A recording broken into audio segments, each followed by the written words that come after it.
Det nye sort i forhold til elevansøgninger, det er altså videoansøgninger. Og der er rigtig mange, som begynder at efterspørge videoansøgninger, når man skal søge en elevstilling. De helt store kæder, som Coop og Dansk Supermarked og Dagrofa osv., de kunne godt tænke sig at få en videoansøgning, fordi det giver et meget mere nuanceret billede af, hvem man egentlig er. Der er rigtig mange, som gemmer sig bag et lille bitte billede, som man har siddet og redigeret osv., som sidder på CV'et.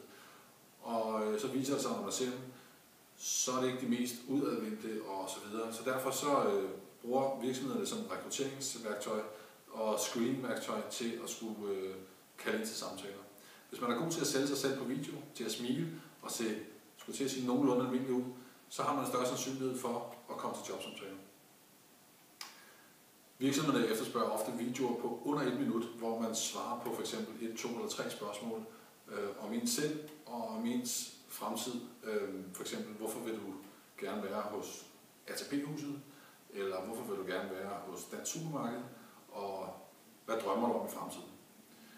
Det kan være helt almindelige spørgsmål, som man kan svare på. Man kan også lave en video, en standardvideo, som handler om, hvad har man fritidsjob, hvad kan man bruge det til, det hvor man søger, og hvem er man egentlig som person? Er man glad, udadvendt og smilende, så giver det god mening i forhold til at skulle sende en ansøgning til en detailvirksomhed for eksempel, hvor man skal have kundekontakt hele tiden.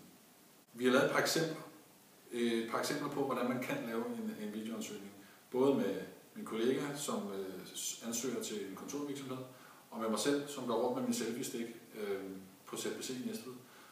Så I kan se, hvordan og hvorledes kan man egentlig gøre det her. Der er masser af muligheder, og det er kun jeres fantasi, der sætter grænser.